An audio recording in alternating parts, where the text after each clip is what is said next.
Coming up next, the demise of Digg and what really happened. Plus, Twitter gets a nice update, but so does Tweetbot, and Ask Gabi everything. At least everything that Facebook already knows. All that and Unpacked for Moving up next on The Social Hour. Netcasts you love. From people you trust. This is TWiT.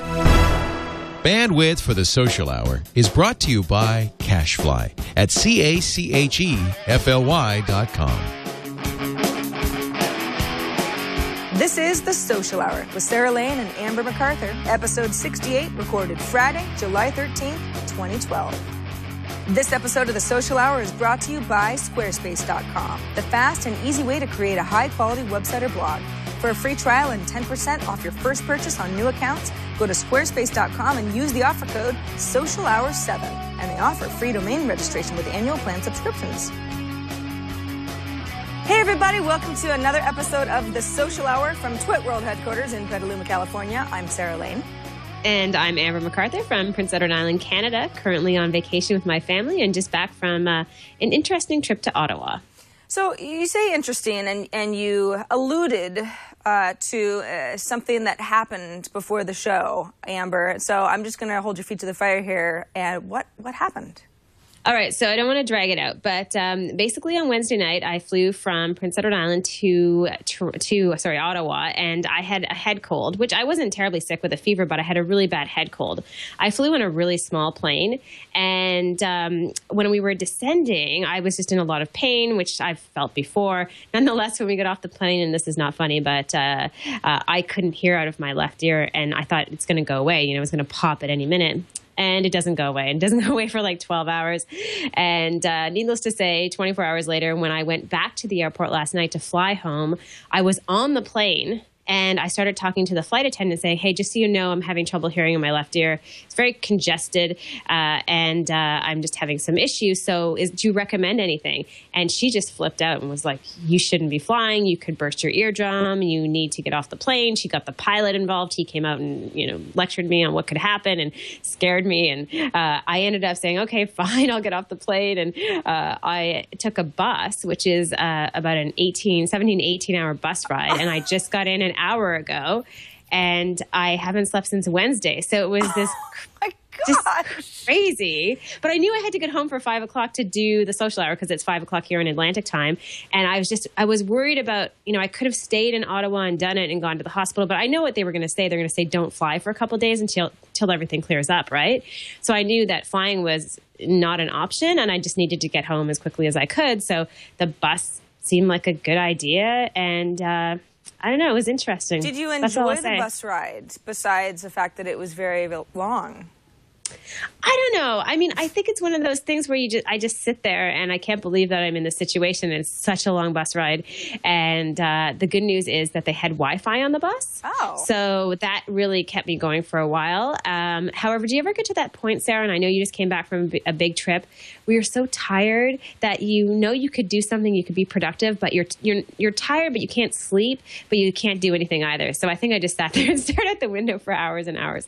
So it was an adventure, let me just say. And, wow. Well, yes. I mean, talk about taking one for the team, Amber. I cannot believe that that's what you went through, which just ended an hour ago, and you haven't slept since Wednesday. I would be in so much worse of a mood, and I would look horrible, and you look fine. I don't know. You're just a good traveler. But yes, I don't know. I know that feeling of being tired but sort of uncomfortable. So it's not like you can just go to sleep for a while. Yeah. And you even have access to the internet, and you think nothing would make me happy.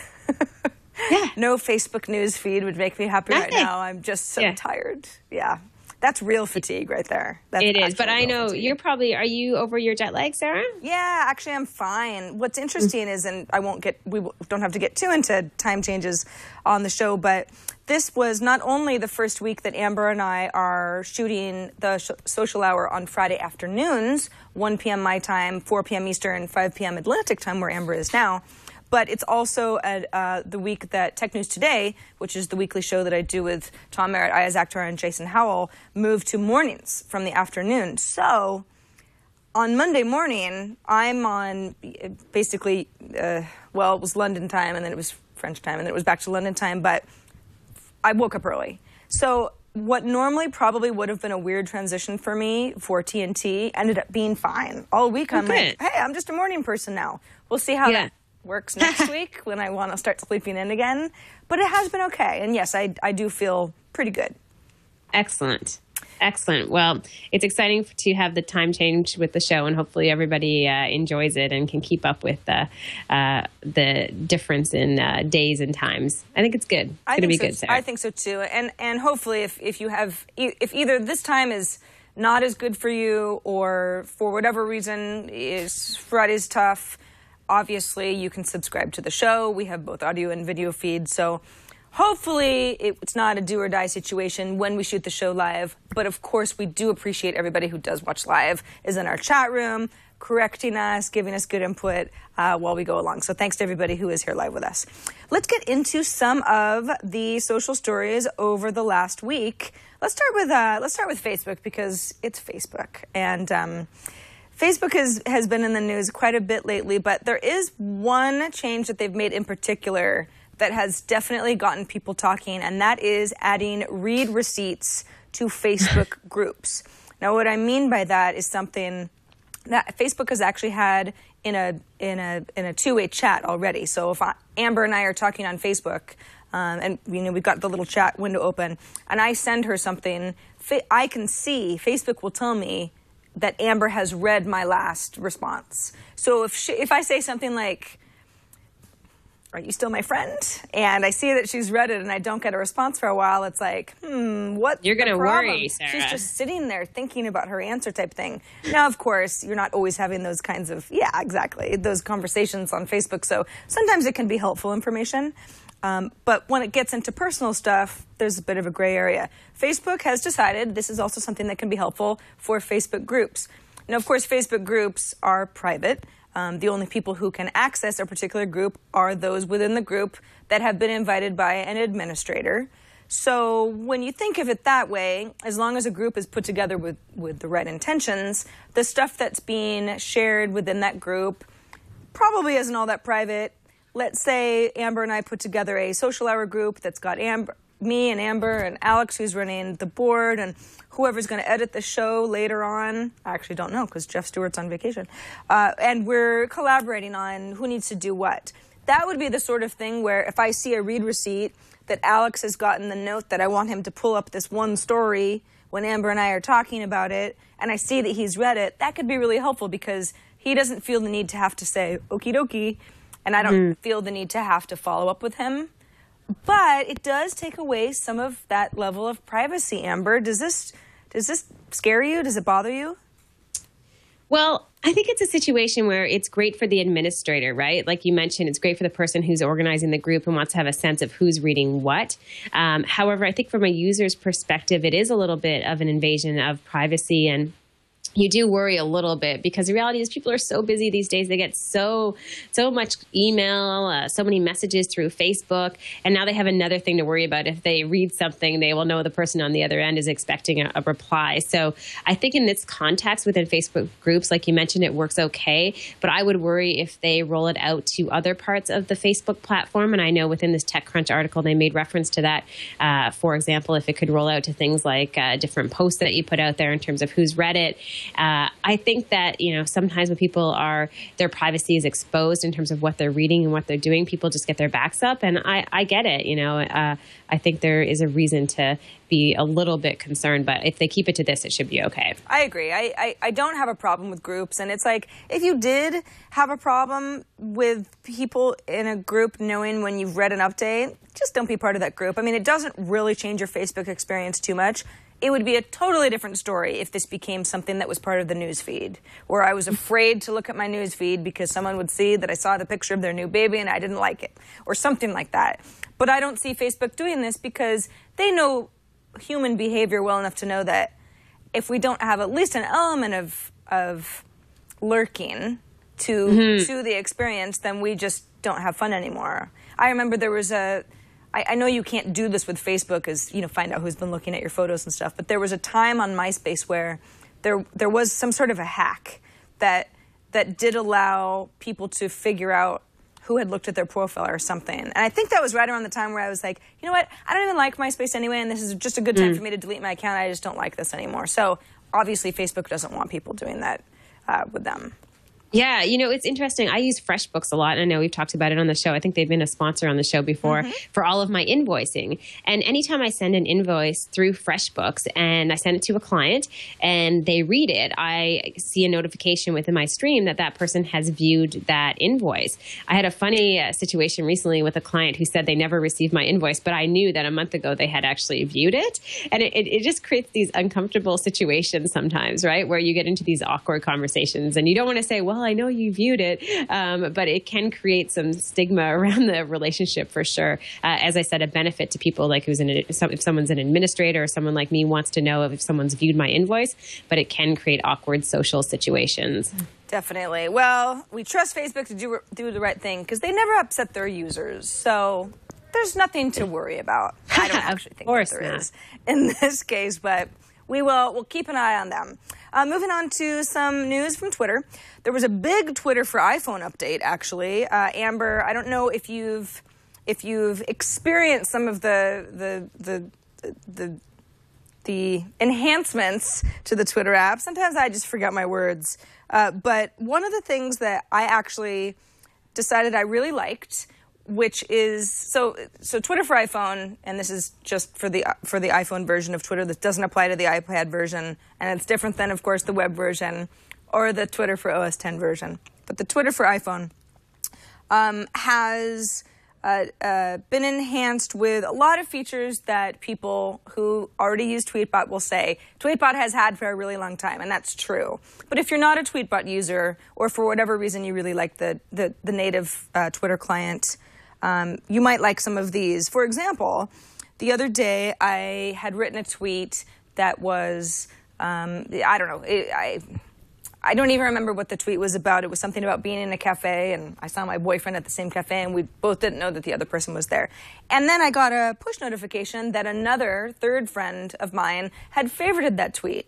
And I went, oh, that's kind of cool, because with the new version of Twitter for iPhone, is turned on by default, because that's not something that I turned on.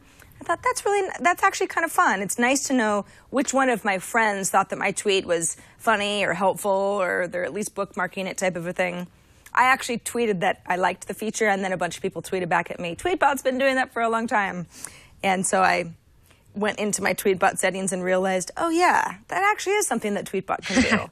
But I had never had it turned on, so I didn't even know that I wanted the feature until it was kind of given to me. But that's not the only feature. They've made enhancements to auto-completing. If Amber's searching for somebody that she thinks she knows their Twitter handle or maybe their real name, and Twitter for iPhone will attempt to make better indications of who she's trying to reach to help jog her memory, that sort of thing. Have you played around with it much, Amber? I know you're more of an Android girl these days. Yeah, it's funny. I just downloaded a new Android app. I forget the name of it, but for Twitter, and I'm not a huge fan of it, but I am trying to use Android more and more. So I'm excited. I also have an iPhone, excited to hear more about this app. And also, I would task anyone who is listening out there if they have an idea of an Android app for Twitter that they love. I'm looking for a really good one. But so far, the one I'm using is just so-so. It's good. It's good. I actually am a Tweetbot person. And the reason that I like Tweetbot is not only because I think that they have richer features, such as muting a user for either, well, you can mute a user permanently, but I never really want to do that because why would I even be following them? But you can mute a user for a short period of time. Maybe they're at a conference and it just doesn't apply to you, or you're trying to cut down on noise. That's just one of the many features that Tweetbot does offer. They are a third-party client, though. And Twitter has made some changes recently. Some of you are familiar with them, where they've cut off access to, LinkedIn was a story that I read about while I was actually on vacation, which caused a lot of people to say, if Twitter just sort of suddenly doesn't want to work with a company via their API, could they cut off access to all companies who technically aren't part of Twitter that are using their APIs? That's sort of another conversation. But it is a good phone update, and it did let me know that there are certain features that I actually like and I wanted without knowing it. But since we mentioned Tweetbot, Tweetbot came up with its own update. Tweetbot is available on, for iPhone users. For me, I have it running on the iPhone. I have it running on my iPad. And what's neat is that I sync them both via iCloud, so that when I am halfway through my feed, let's say on iPhone, I got to go away and do something else, I can pick up where I left off on my iPad, rather than just starting at the top of my feed and then trying to figure out where I had stopped earlier in the day. Very helpful to me. Tweetbot for Mac is now out. I am running it. It's actually just in alpha. So I've got it on my computer, and it looks, sorry for also showing you my, let's see if we can clean this up a little bit. Yeah, that's good enough, huh? And you can see a little bit of chat. It looks a lot like Tweetbot for iPhone, really, but it's not perfect. I do notice some bugs. When I'm trying to find a conversation, I can see that Frank here looks like he's replying to something that Amber and I said. Usually a double click will open up that conversation. I have to double click twice. So that's something that's, it's just part of an alpha product. They haven't figured that out specifically.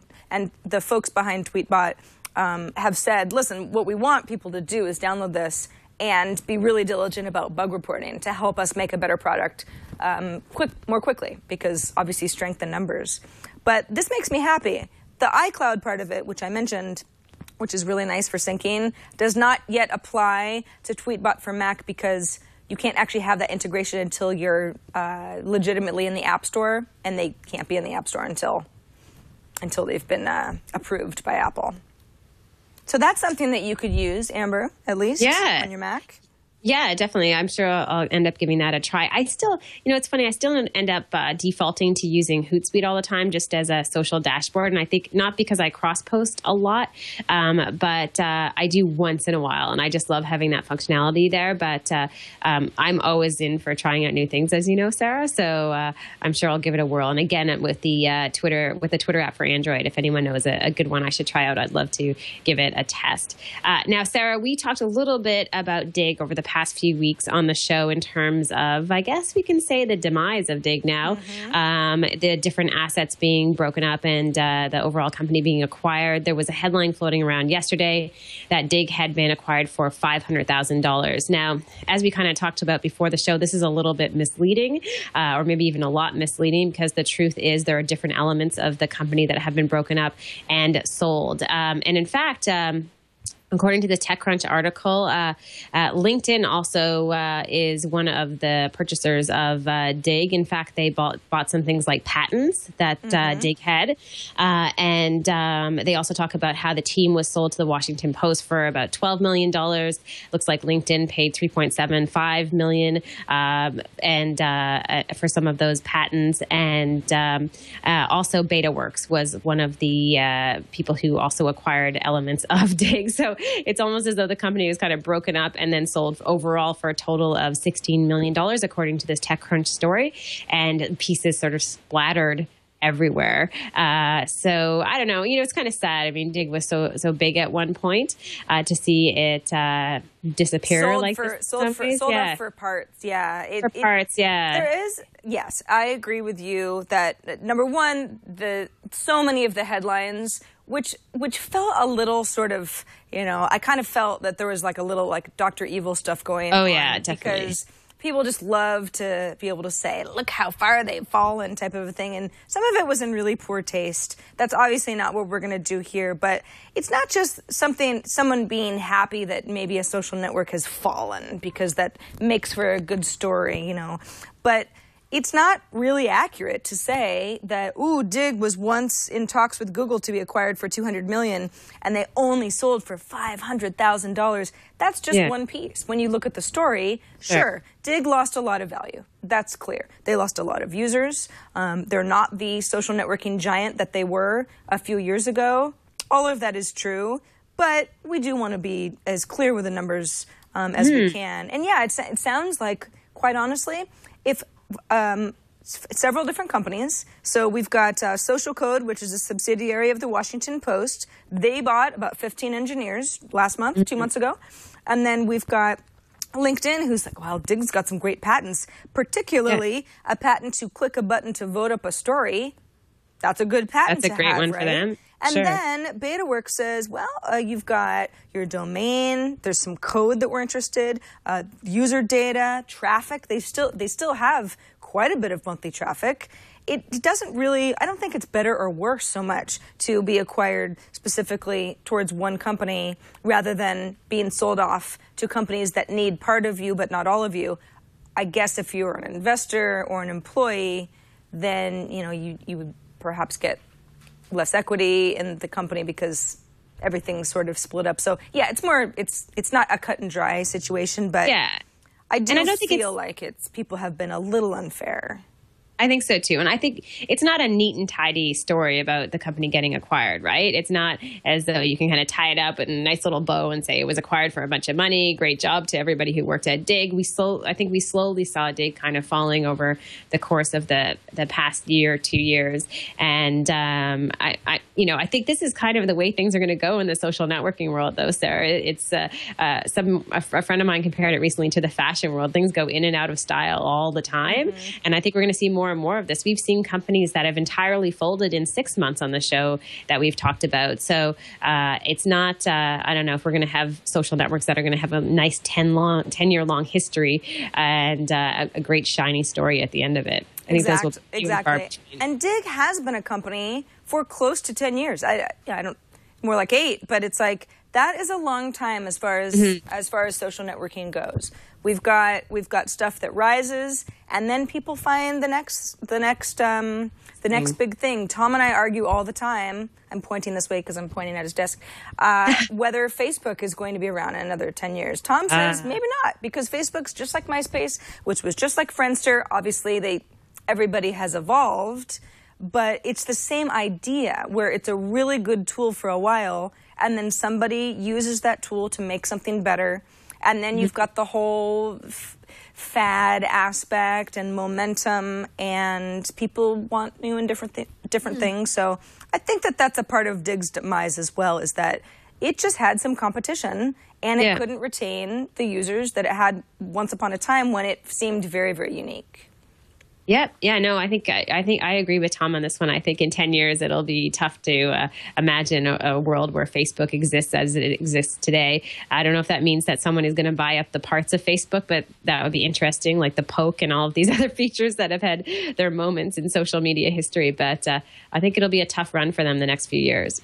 Yes, agreed. It's worth noting that BetaWorks says we're going to keep working with Digg. It's not as if we're just taking that domain and having it being absorbed into the properties that we already own. News.me is one of them, by the way, something that we've talked about at length on iPad Today because they have a pretty good app, and you can learn more at news.me. But they do say, listen, Digg is not dead. We can figure out a way to make it kind of a sleeker, leaner news machine. So Amber and I will definitely keep our eyes out for how Digg does change and if it might be resurrected as something totally different but still totally cool.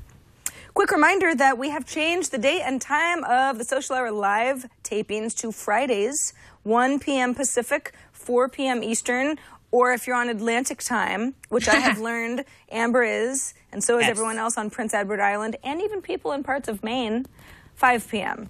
And thanks to everybody who watches the show live every week. We love having you guys. Wanted to remind you, though, that if you go to twit.tv/TSH, that is not only our show archive, where all of our past shows live, where you can find out what did they talk about in episode 67. There was that one website that Amber showed off, and it seemed really cool, but ooh, what was that? All of our old episodes, plus show notes, plus links to tips and tricks, story items, new websites that we've found, apps, all of that stuff is located in each episode page. So you don't have to worry too much about anything you might have missed. You can always go back and catch up. And that's also where you'll find our subscription links. So if you want to subscribe to the video feed, because Friday afternoons don't work for you to be here live, not a problem. We're happy to have you pretty much any way that you want to join us on the show. Audio feeds, too, for those of you who are, I don't know, you like to jog and you can't figure out a way to watch the show and jog at the same time, because that would be dangerous. That's cool, too. And we also have our fans who send us videos every once in a while that show them driving and watching the show, which is a terrible idea. Please don't do that. We want you to want to watch the show, but just not while you're driving. Be safe out there. All right, Amber, before we get to some more news from the Social Hour, let's take a moment to thank Squarespace for sponsoring this episode. Squarespace it's funny, I was just in the innards of Squarespace last night because somebody had written me and said, your Facebook links don't work. Did you know that? And I went, no, why not? It's because I was still pointing to a Facebook page that I've now made invisible to people. Anyway, it was an outdated link, and I went in and I changed it, and 2 shakes of a lamb's tail. It was super easy, and I hadn't been in there in a while to fuss around with code, and it was like riding a bike. You remember right away. If you're not familiar with Squarespace at all and you don't know what I'm talking about, Squarespace.com is the fastest, easiest way to create a really high-quality website or blog. I happen to use it as a blog, but I don't really write all that much, to be honest. What it's kind of become, my website, is more of a all-in-one hub for all things that I do. You can get links to everything that I do here at TWiT. You can get my updated Facebook links, where I'm hanging out on Twitter, Flickr pictures, that sort of thing. That's how I've chosen to use my Squarespace page, but you could certainly use it as more of a long-form diary. You could use it as a place to display your photos. You can set up forums, a store. The list is endless, really. I see a lot of some of our, I guess, competitors, you would say, people who are in the video podcast space, use Squarespace pages as a really nice showcase of all of their latest episodes with show notes. Not unlike what we do at TWiT. Go ahead, Amber. I'm thinking of maybe Clayton Moore, a offhand, who uses it on a regular basis, and it makes for such a slick-looking site that doesn't require a lot of maintenance, which is why it's so great for someone who doesn't have a lot of time or want to spend a lot of time tinkering too much. Exactly, and if you want to set up forums so that people can talk about things that you've talked about on your show or whatever, that's really easy too. So Squarespace really has it dialed in. They understand that people want to create websites for a variety of reasons, not just blogs, and sometimes all those other guys just don't offer everything that Squarespace offers.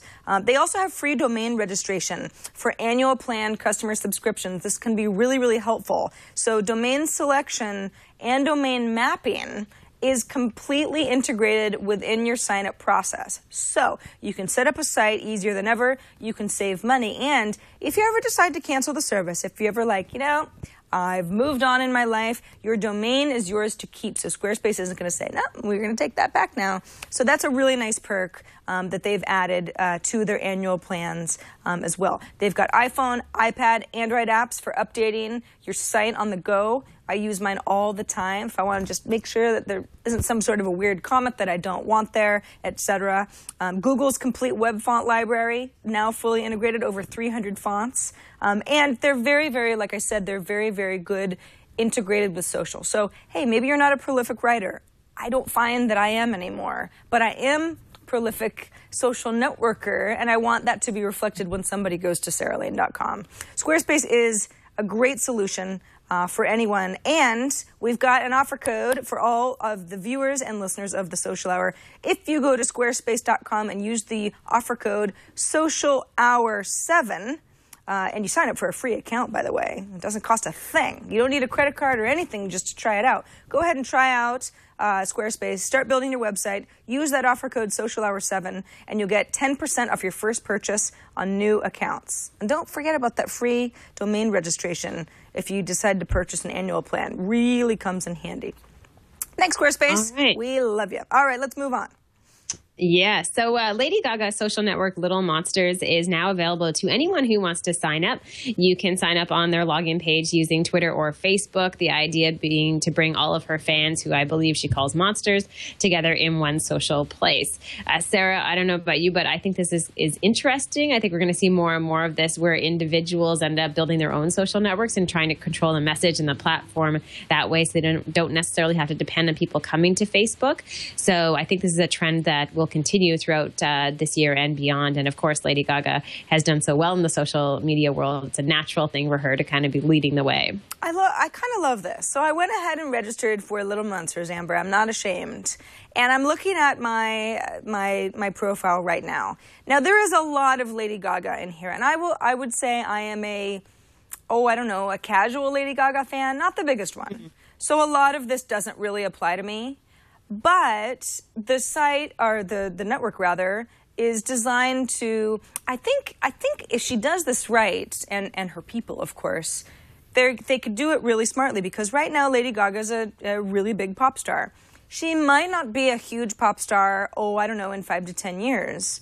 But maybe if the site gradually moves towards, I don't know, a love for kooky fashion, and there are a lot of people who can connect with each other based on similar interests that start with Lady Gaga but then turn into something else, this might actually have legs. It's also called Little Monsters, which I know is a Lady Gaga term, but it's not like her name is in the network. Sure. So, I don't know. I think it's probably not for me, but if I was a huge fan of hers, that would be at least You would love it, right? Yeah, and at least a first start to see who else is in here that's a super fan that also might really like this certain kind of artwork that I also like.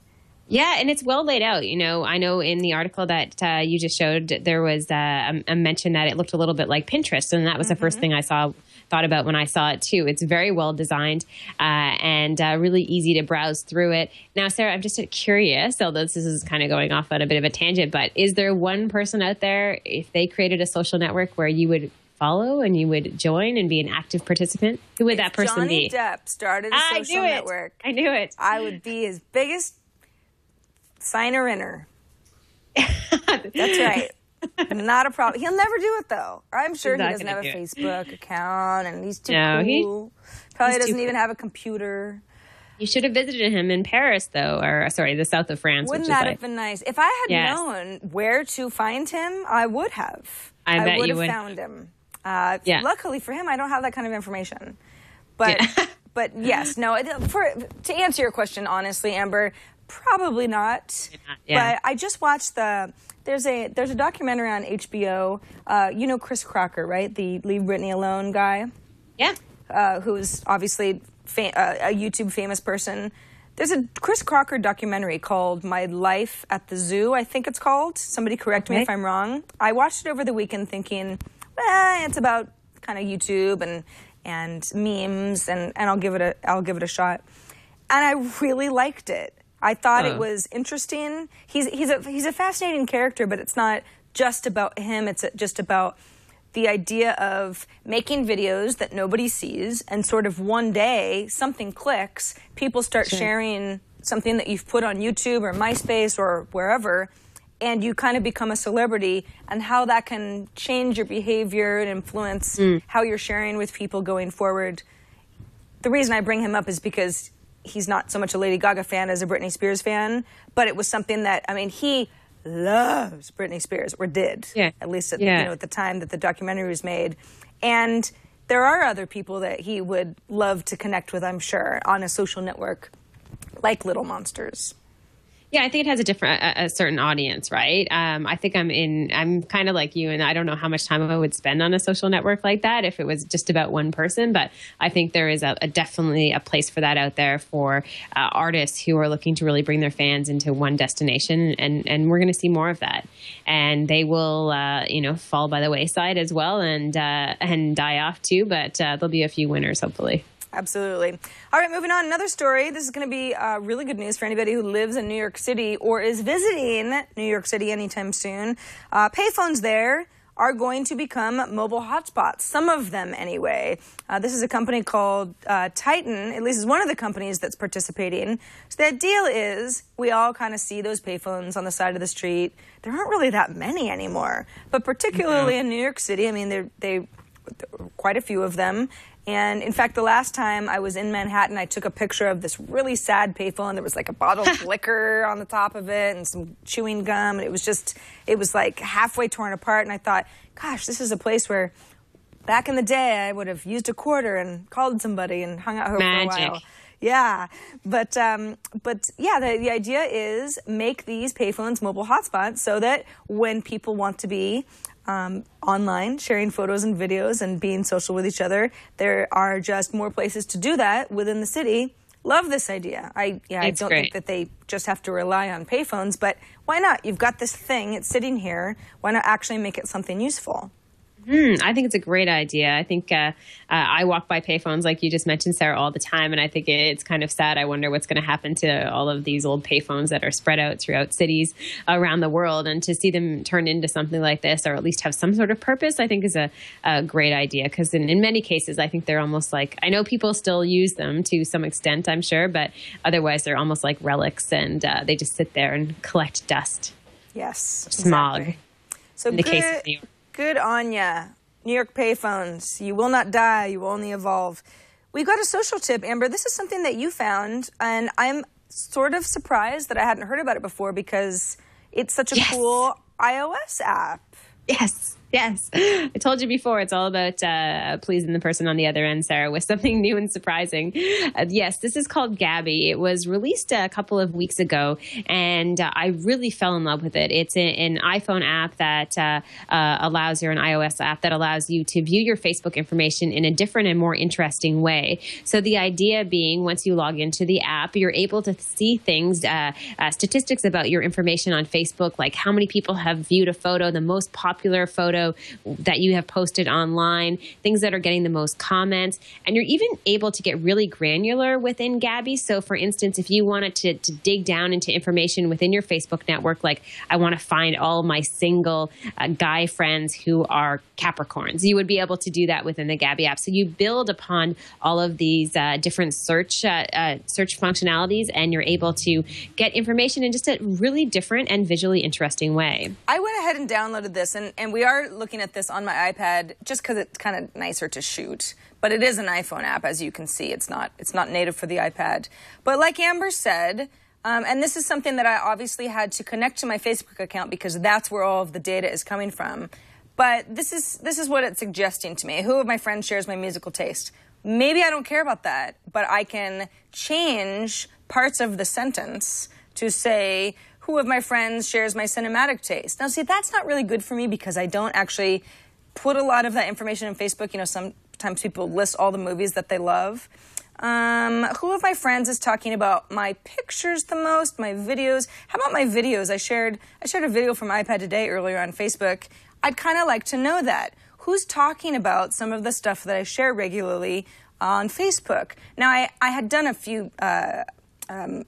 zero results. Hey, why isn't anybody talking about my Facebook? I guess it's because maybe they count that as sharing something that I had originally posted. But a search that I had done before the show started is, who likes my links the most? That was interesting to me. Ethan Barber, I know you watch iPad Today. I don't know if you're watching Social Hour Live, but you like my links the most. And for that, I cannot thank you enough. You are a super fan, a true fan, followed by Glenn Collins, and the list goes on. So that was kind of interesting to me. Or, Amber, I actually searched for one of the exact things that you had mentioned as an example. What pictures of mine that I've shared on Facebook are the most popular? And by far, I did that too. I know my audience. It's that picture I posted of my old MacBook Air next to the brand new Retina MacBook Pro, which at the time wasn't actually available to anybody, so people really liked that one, or at least they were interested in it, followed by a weird picture. It was my profile picture, so there was a lot of time for people to like it. But that's Gabby, and as you mentioned, I can go ahead and then search for people with a certain astrological signs, obviously based on the birthday, if they've entered their birthday, who are my Aries guy friends, because, you know, they're really fiery, and I want to make sure I stay away from them once I'm single again. Just kidding!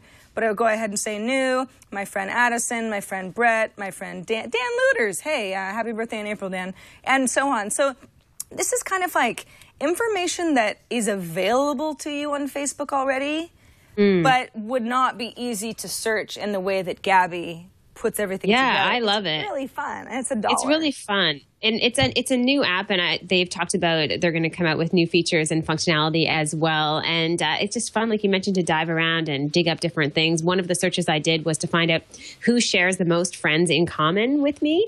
And that was kind of funny because I believe, if I'm right, it was like Callie Lewis, you, Sarah, Veronica, and the list went on and on. So it definitely nailed that one. But it's just fun to explore and be able to to look at information that's your own and see it in just such a stunning way that they've done within the app. So a big fan of that one. Now, Sarah, for our spotlight, you have an app. I believe it's an app that I have not heard of, but I'm sure this could come in handy for a lot of people who are moving. Yeah, this is actually, I'm not sure they have, I'm sure they have a mobile site, but this is something that I discovered on the web. It's called Unpacked, and that's Unpakt.com. The idea is that if you are moving, nobody likes moving. So moving is already extremely stressful. You don't want to do it. It's going to be expensive. But you might save, depending on how far your move is and where you're going and from what city to what city, etc. You might save some money if you do your homework. What I tend to do is wait to the last minute, get really frustrated, and probably overpay to have somebody move me. The last time I moved, actually, I tried not to pay anybody because I wanted to save money. And by the end of the weekend, I was bruised and battered and in tears and said, never again will I do this. I will never do this again.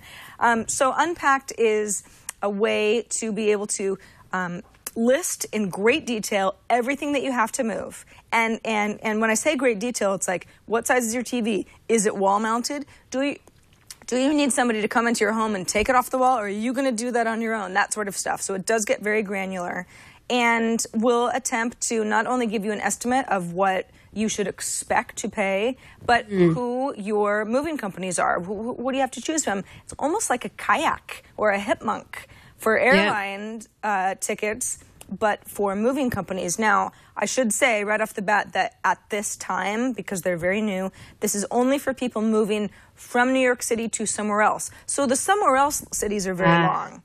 I have put in a very hypothetical move. I do not live in New York City right now, but I told Unpacked, I live in New York City and I want to move to San Francisco. That's a 3,000-mile move. That's really far. And I've gone through and given it a pretty good indication of all the things that I own, how big my house is. It's saying you got to move almost 3,000 miles. Your general price is about $5,000, which is it sounds so expensive. Hey. But again, that's a big move, and I've got a lot of stuff. I've got 2 people's worth of apartments in one apartment now.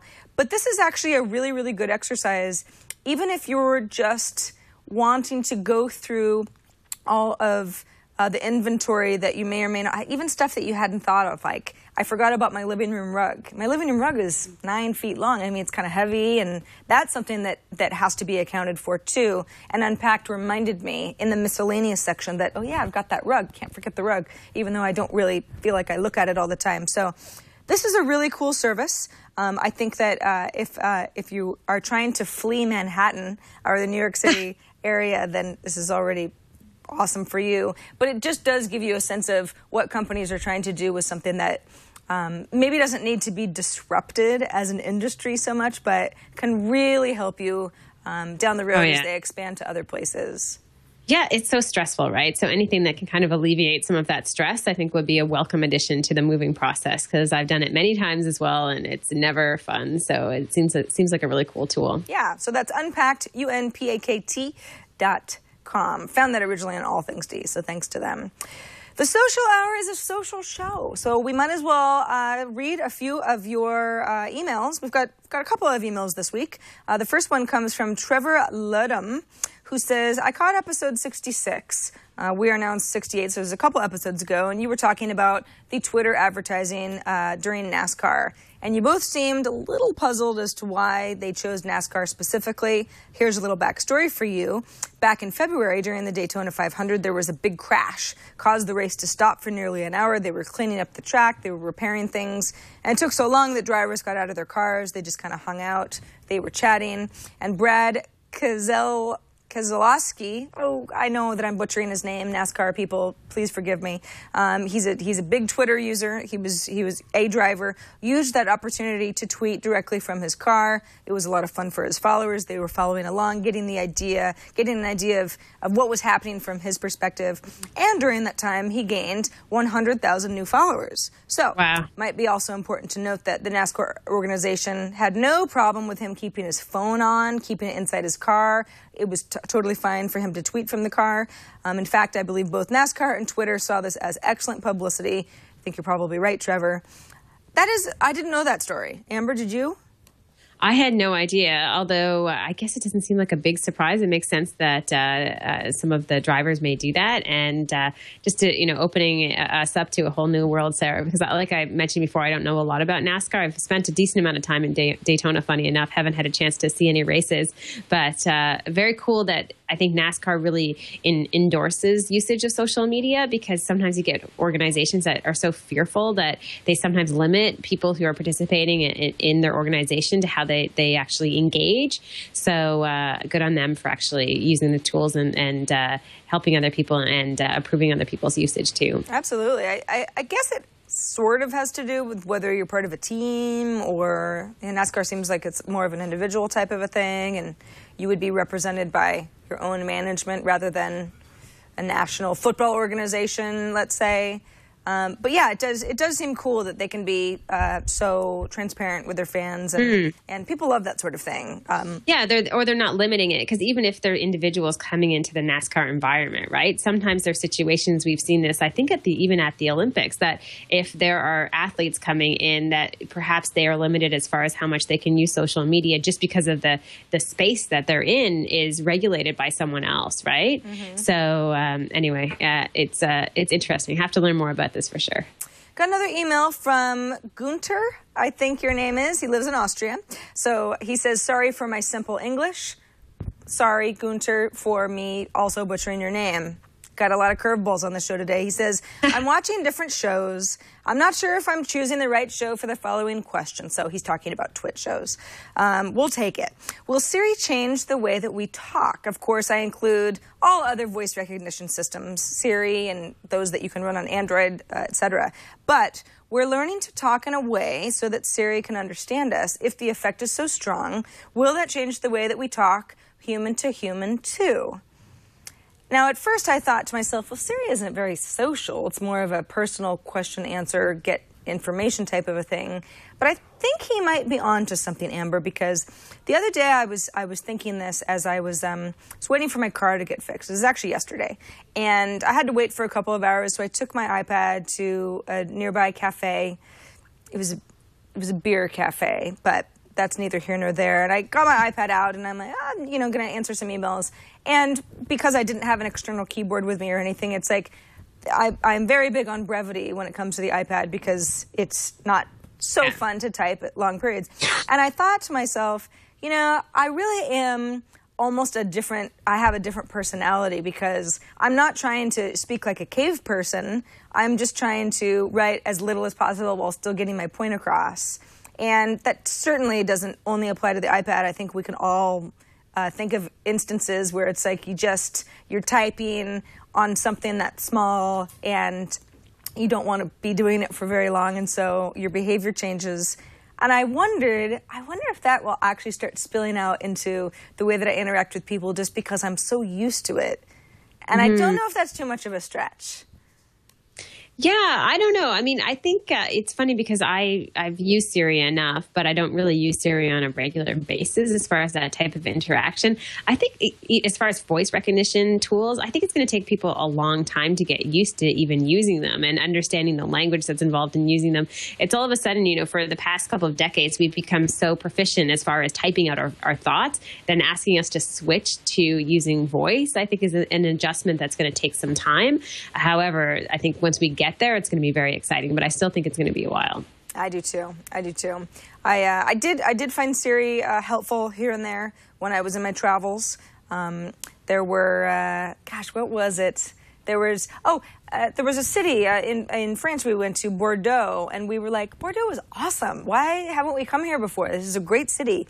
And we thought, how do people live here anyway? And so those are the sorts of things where Siri really comes in handy, because it's stuff you could find on Wikipedia, but it's sort of fun to ask and get that sentence structure perfect, so that she's like, aha, yes, I know what you mean.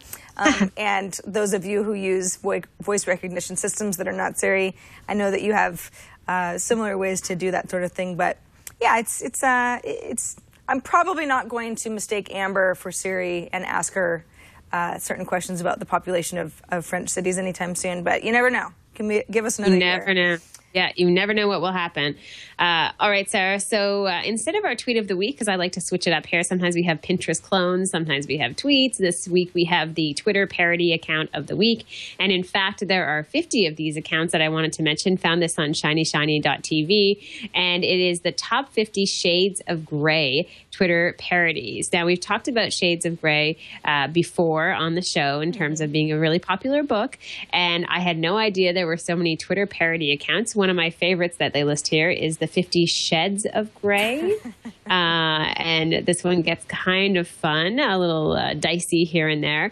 But a lot of people coming up with some creative ideas as far as creating parody accounts that kind of correspond to the popularity of the book. I want to know. I understand that people like titillating material and there's like a tee-hee aspect of all of this, but I want to know what it is about the 50 Shades of Grey franchise that has everybody in such a frenzy. I now even have friends of mine who they're not even really laughing about it anymore. They're like, oh yeah, I read 50 Shades of Grey at the pool last weekend.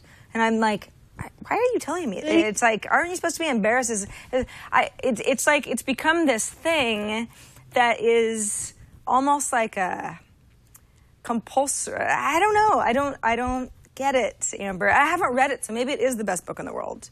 I have I'm not just read missing it either. out. But I don't really read a lot of fiction, so I'm not sure. And it is fiction, right? Yes. I think so, unless someone's getting very personal with their experiences. But I haven't read it. I have no real interest in reading it, to be honest with you, but I'm hearing more and more about it. It's just constant. And I guess not a big surprise that the conversation has trickled into the Twitter environment. But Sarah, it seems like one of those things that unless we read it, we're not going to really understand. So maybe we're going to have to read some of it. That's true. Not on the show out loud. It but was just like how we had to finally just join Pinterest so we could figure out why it was we're so great. Stubborn over here. What is everybody talking about? We're social, but we're also stubborn. It's true. Yeah, socially stubborn. So I guess we just both said that we'd read 50 Shades of Grey. I don't know. I'll listen to it on Audible. That shouldn't be weird. Alone in my car, driving to work in the morning with my coffee. Woo. That's probably actually the best way to do it because nobody will be around to watch me blush. But we want to hear from you guys. I want to make sure before we get to Amber's Rad or Fad that you have all of the information you need to get a hold of us. We make it really easy. If you want to write us, it's the social hour at twit.tv. Thanks to everybody who wrote over the last few weeks. If you watch the live show, you know that Amber and I haven't actually done a live show in a few weeks because we were both on vacation. If you watch every week, then we had new episodes for you, so hopefully you almost didn't even notice. But we got a mountain of email over the last couple of weeks, and we can't get to all of it in every episode, but please do keep it coming because we love featuring as many of you as possible. Leave us a voicemail. 2626 SOCIAL is our Google Voice inbox. So just type 2626 SOCIAL, the numbers that correspond to that. Leave us a voicemail. Try to keep it to 30 seconds or less. You can always record a video, upload it somewhere, and send it to us. Upload it to YouTube or Vimeo. I always use those two as examples because they're the two biggest ones, at least that I use. But you can really upload a video anywhere, as long as you send us the link. Just don't send us an attachment. All right, Amber, we haven't done Rad or Fad in a while, and I, for one, cannot wait. All right. Okay. So just before we get to it, I just want to say a little bit of a thank you, since you just talked about people participating in the show, to Real Paul, who's just said on Twitter that he likes the time change of the show. So that's really encouraging. Woo-hoo. Love to hear that. 747 Russ, who sent me a tweet saying that I should use TweetDeck for Android, and also from Jeff, who says I should try Tweetcaster Pro from One Louder Apps, also for Android. So thank you so much for interacting during the show. That's always fun too. So we'll keep that up. Now, Sarah, you are not married, right? Did you get married in France? No, I am not a married woman. Okay, I am not married either, although I have a significant other, and it's almost like I'm married. However, I have not taken the plunge on Facebook and shared anything about being engaged or married because it has not happened. But now if you plan to do that, Facebook has decided to give you more exposure on their platform. So just like you would see when it's someone's birthday in the top right-hand corner on Facebook within the little updates, you would also be able to see wedding announcements, engagement announcements, and the information will stay up there longer as well. So I think about 2 days as far as trying to get as many people as possible, give them the opportunity to see this. Now, my first reaction when I saw this was, wow, I feel bad for the people who aren't married who are going to see this all the time. I don't know if that's justified. Especially if you're friends with your exes and you secretly just don't want it to work out or something. It's like it's there for longer, just to toy with your emotions. So then I'm wondering, well, maybe Sarah and I are the wrong people to ask, because I don't even know if I guess I would get excited about changing my status, but I don't know. So I don't know if it's rad or fad. I feel like it's a little bit of a fad, as far as it's just not as exciting of a development. But like I said, maybe I'm just not the married type, Sarah. I don't know. Ray Zorback in chat says, it's just one more reason to unfriend people who aren't really friends. You are probably right. That's actually probably the solution to all of this gray area stuff is, if there was somebody who got engaged and for some reason you feel anything other than bliss and happiness for the couple, maybe you shouldn't be Facebook friends. But we all know that would just be too easy. I think, Amber, I think I agree with you almost about the fad part of all of this, and it's almost not even limited to Facebook. There's a lot of look at my happiness that happens online, yes, and happens in a social sense, and I don't think that's a bad thing. I don't think that people shouldn't be happy, but I do think that there's a little bit of a feeling like you have to share about that sort of thing just because you have the tools available to you. I actually don't even have my relationship status on Facebook. It's not really something that I've even thought about all that much, but I also haven't filled in the necessary information, and I don't feel the need to. And when people get engaged, I'll like it. Yeah. But I think that's what they want me to do. So it doesn't really bother me, but I don't think that it's a better... Like, as life moments go, it's awesome for those people, but it's not necessarily something that I need to see more of. Yeah, and I think it's kind of interesting, too, if you look at Facebook and think about Facebook as choosing and deciding that this one occasion was, perhaps one of the most important. And yet what I'm seeing among my friends, and maybe this is just an age thing, but more and more of my friends are just not getting married at all. They're having kids, they're buying houses, and, marriage just isn't part of the equation. So maybe I just don't put enough value in that. If I were 25, maybe, and I'm not 25, clearly. But if I were 25... You look 25. What are you saying? I might have been more excited. I might think this was kind of rad and really exciting, but...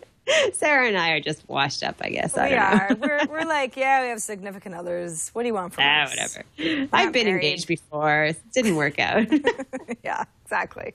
All right, so we both agree. Marriage is a fad, and, it's a passing one at that. No, I'm just kidding. It's not for us. Neither is 50 Shades of Grey. We just want to hang out on our computer, Sarah. Exactly. Look at apps. It's simple.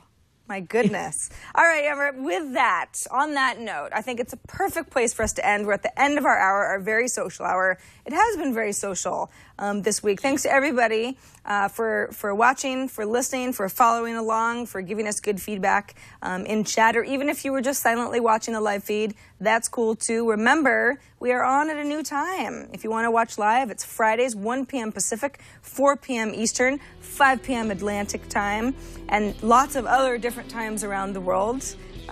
You guys can email us with the times of where you're watching when you're watching live, if you like. Our website is twit.tv/TSH. Remember, that's where you can find all of our show episodes, subscription links, and more. Of course, you can find our show on iTunes as well. Until next week, I'm Sarah Lane. And I'm Amber MacArthur. Thanks for watching, and we'll see you soon.